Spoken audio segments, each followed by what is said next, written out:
Welcome to Experience Over Expectation. I'm Mary McCorvey. Today I'm honored to welcome Ralph Galati, a highly decorated Philadelphia war hero who continues to serve his country every day by helping veterans achieve their highest potential. On November 9th, he will serve as the Grand Master for the Philadelphia Veterans Parade. Ralph is a Vietnam War veteran whose F-4 Phantom jet fighter was shot down over North Vietnam on February 16, 1972. Ralph and his pilot ejected safely, but they were immediately captured and sent to what is known as the Hanoi Hilton, the most infamous prisoner of war camp in North Vietnam. He was held there for 14 months and repatriated on March 28, 1973. Welcome, Ralph, and thank you so much for serving as the Veterans Day Parade Grand Master. Tell us what Veterans Day means to you and how you feel about being the Grand Master. Sure. Mary, thanks for inviting me. It's very mixed. I'm really obviously very honored to be there. I look at Veterans Day as a celebratory time. Sometimes you'll see on the press or TV, they almost memorialize the day. And I said, we have Memorial Day to remember our deceased. Veterans Day should be a little more festive for veterans and their families. My objective is to really try to touch one veteran or one veteran family. Maybe something I say or do could help them improve their path in life or get their benefits or help a family understand what's available for them, whether it's in the VA or in society or in their community. So, it's one veteran at a time, one day at a time. And it means a lot. To be fun just going out and meeting folks and hopefully making an impact on some lives that day. Now, you said that you had mixed feelings. What was, you were talking about celebration and then there's another side to it? Yeah, this is my therapy. So when I got back in March or April of 73 after repatriation, I was one of 591 aviators that were released from the prison camps around Hanoi, North Vietnam. We were welcomed home. Between the POW flag and the bracelet campaign, I mean, we were welcomed home. And I had a parade. And it was difficult because it was great to be welcomed home, but I knew that there were 3 million other veterans that were not. They were still being, shunned by society and called baby killers and couldn't wear uniforms in public. I mean, you name it, it was still bad. And veterans were still treated as if they were toxic. So on the one hand, it was joyous. On the other, it was very uncomfortable. And I haven't done a parade since. So this year I'm doing it because Adjutant General Maureen Weigel asked me to, and I'll do anything for her. But mostly it's with the hope of outreach a little bit that hopefully my words or my involvement will help hopefully more than one veteran put them on a good path. Well, I'm sure that's going to happen, Ralph. I can only hope, yeah. Take us back to the time when you registered for the Selective Service. Sure. That's also known as the draft. Like you were saying, those were tumultuous times, and you had grown up with the Vietnam War omnipresent in your life. I mean, some 58,000 Americans lost their lives, and you knew you had to sign up for the draft. Yes. Tell me what that meant for an 18-year-old young man. Yeah, well, I mean, it was kind of a rite of passage, it was something that we had to do, but there was heavy draft resistance and military resistance and Vietnam resistance, in the mid to late 60s, even into the early 70s. And so it was difficult. But I went to St. Joe's University and they had a 2-year Air Force ROTC program that I was anxious to join. I think even at that age, I had a commitment not just to public service, but to military service. So I joined them and I was accepted. So when I graduated in 1970, I was also commissioned into the Air Force, went right on active duty. So that meant a lot to me. But also you have to realize that in my graduation yearbook, my 1970 yearbook, which was right after they had the draft lottery, which a lot of people don't remember, my graduation photo, all of our graduation photos had our name, our major, and our draft lottery number. What was your number, Oh, Ralph? yes, yes. My What was it? one of my friends was one. I was number 275, but it didn't matter because I was already an ROTC and my path was already set. But it was a difficult time to be going in the military and knowing full well as an aviator, if I did well, which I did, and if I got into an F4, which I did, I knew I would probably go right to Vietnam, which I did. So it was a different time where selecting military or public service was not the primary thing in people's lives, but it put me on a good path, and I don't regret one day of my 8 years of active duty. So Well, for those of us that have had the honor to serve, most of us don't regret the actual service. yeah, and you're right. It was an honor to serve. It really was, and I don't know that non-military people can appreciate the significance of the flag and freedom and public service. So that's the exact right word for it.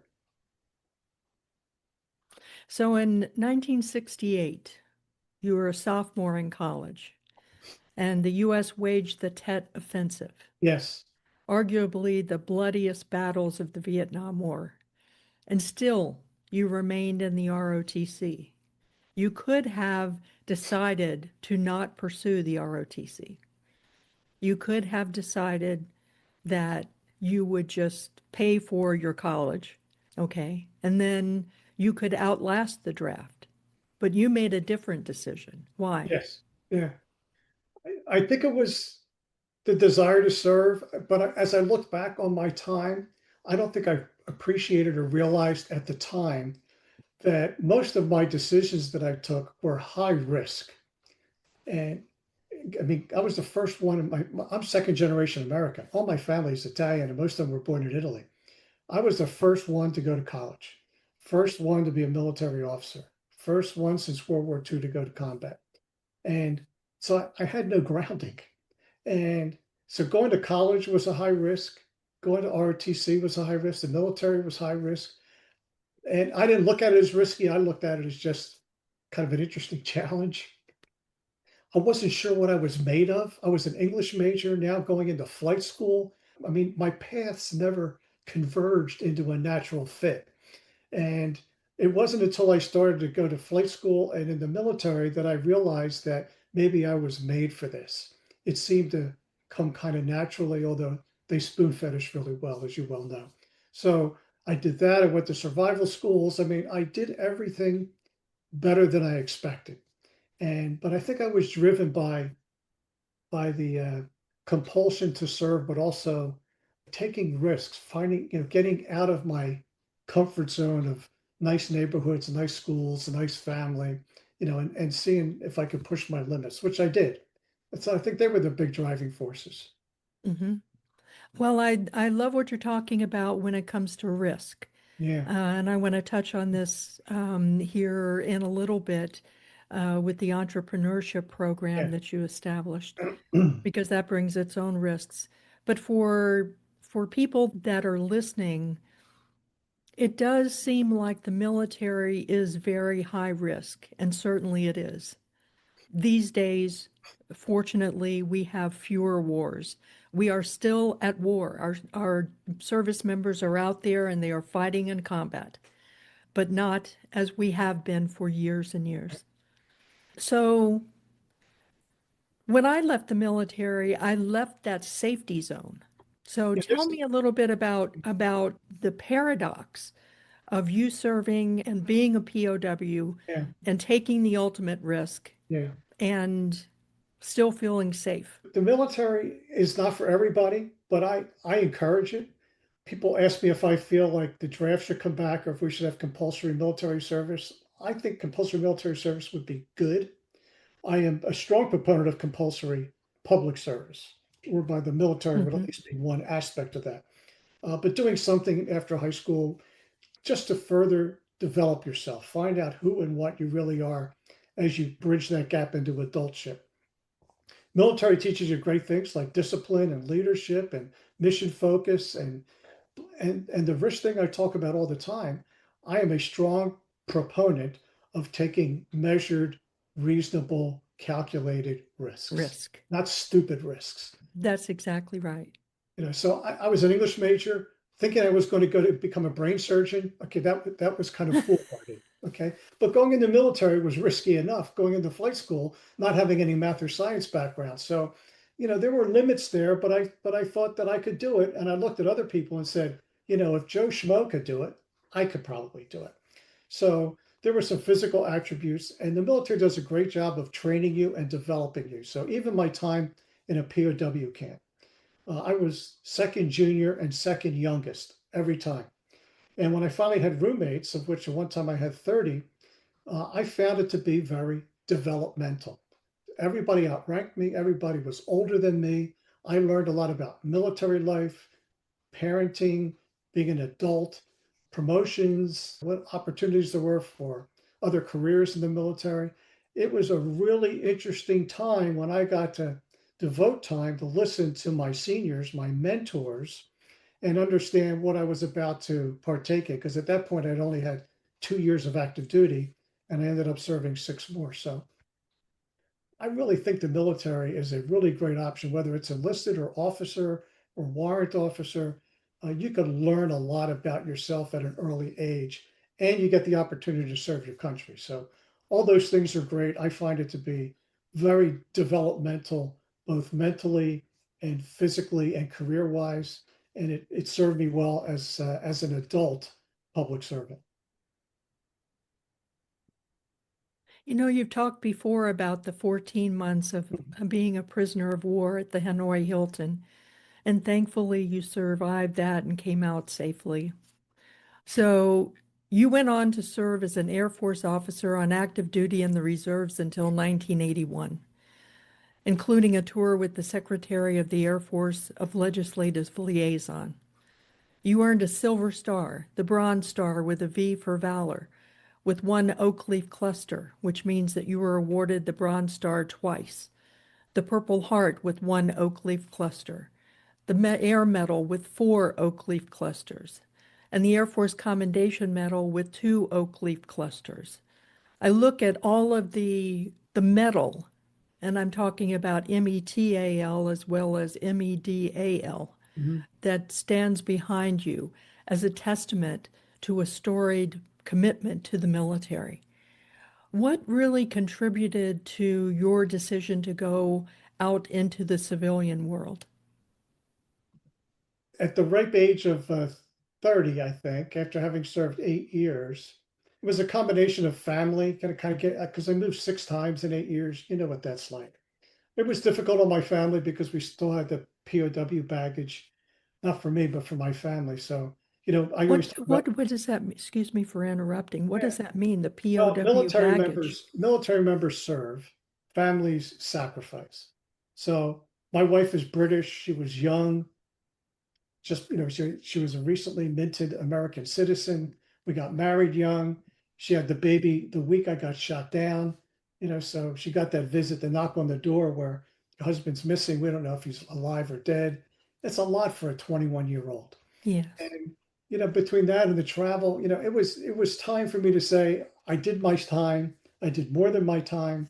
Now it's time to find out if I'm really worth anything in the real world as a civilian. And once again, I stepped out not knowing where I was going to land. I went with IBM because much like the military, they're about the same size. They had the same commitment to education, and it was totally foreign to me. And if they were willing to accept me as a military veteran, even though I was 8 years older than most of the new hires back then in 1979, I thought I could give it a shot. Once again, another risk. So that was the reason. It was more. It was just time to settle down from a family standpoint, and it was awfully disruptive. And also, I was a little concerned. More therapy if I can. I was a little concerned that I never knew what I earned in the military versus what the POW thing said that I would get. And so I had a lot of self-worth issues to find out, can I really make it on my own? So I took a big step with IBM. I didn't tell them who I was. Mm. I would never hide it, but I never advertised it other than I was in the military. So I think I just wanted to be sure that I knew that I could succeed, and it turned out okay. For young people that are listening or watching, prudent risks are really good. I mean, it's the only way you're going to find out. And you know what? If you fail, You get up and dust off and try again. Keep on going. But if you don't try it, you will never know how good you could be, or if you need a self-correction. For me, I had learned a lot that, I learned more from my mistakes than I did from my strengths because I had so few of them. But my weaknesses and where I learned I could get better, even my appraisals in the military and IBM, when they were giving, when they gave you sincere feedback and said, here's two areas of improvement, they were really valuable because I had really good managers. And I learned a lot from when they could be honest with me and say, do a better job with your presentation skills, do a better job on project management, whatever it is. And they were really very formative. I appreciated that a lot. So did you spend a lot of time when, and you were also with SAP after IBM? You were with IBM for how long? 28 28 years? years. Yeah. Exciting times. Very good. I enjoyed that a lot. Yes. I bet. I bet. Because I And joined right before the PC era. So, I mean, it was just think of what it was like before the PCs came out and then everything that's happened since then. So it was really remarkable about, networking and being in an area where faxes were sophisticated, and your screen would take forever to paint, a line of code. I mean, it was absolutely fascinating, especially for somebody that had no background in it. So, the business world coupled with the military background, coupled with my role as an adjunct faculty, I always felt that I could speak to anybody, especially high school and college folks and veterans, because I could give perspectives on all three. And I think that has served me well. clearly it has. And Thanks. service has been a hallmark of your life. Tell us about your commitment to continuing to serve military veterans. Yeah. Well, after I got out of the military, I spent a couple of years with Delaware County Veterans Affairs, and that was really great. Trying to get the word out, especially to our younger post 9/11 veterans, Hmm. which was challenging. I think it's as equally hard today as it was 15 years ago. So my message is often, and maybe yours is more to the families where they could encourage their veteran to take advantage of their benefits. And then I went to St. Joe's, my alma mater, and opened the Office of Veteran Services, which was really great, trying to get veterans to go to school. But also we started an entrepreneurship program for veterans that want to start or grow their own business. And that is still in existence today, 10 years later, which is really great. Hank Gillen is running that program now. I'm sure you know Hank. And then after that, for the last 10 years or so, as a finally fully retired person, I serve on a couple of boards, but they all are veteran related. Delaware County Veteran Memorial being one. AUSA, I just joined them. But I also have veterans with their benefits. So I'll hear from high school or college friends or neighbors that just don't know where else to turn. And we'll help them get started with either their VA healthcare or their disability benefits or burial benefits, whatever it happens to be for veterans and their families. So it's one veteran at a time. It's great. Then somebody comes back and says, "Oh, I got that letter from the VA. I am enrolled," or "I got 50% disability." And, that's like mission accomplished for Ralph Galati. So Hmm. my motives are entirely selfish. I do this because I feel really good. I feel really good when I know that a veteran is on a good path. So, It's interesting that you say that, bringing up safe, selfish. And I relate to that too. yeah, Because, at the end of the day, what we walk away with from military service and after military service, continuing to serve in our communities is really a sense of accomplishment. It's yes. a sense of helping others. And we get so much of back in return. Yeah, I did a couple years with the Special Olympics. I just wanted to try it. And I swear I went to them after the first meeting. I says, "Am I supposed to pay you? Because I'm getting more out of it than they are." It was great. Public service, community service, all those things, military service, they ought to be a foundation for everybody. And if we start people out young and kind of get them off their cell phones and off social media and taking the time to worry about something outside of their little orbit, I think society would be a lot better off. Well, there's so much more we could talk about, Ralph, and I really enjoyed this conversation. I know our viewers and listeners will as well. I hope so. Thanks. It's This great to is, see you again. It's been too long. yes, we will see each other again very Hope soon. so soon. Thank you. Okay. This has been Experience Over Expectation. I'm Mary McCorvey. Thanks for listening and watching.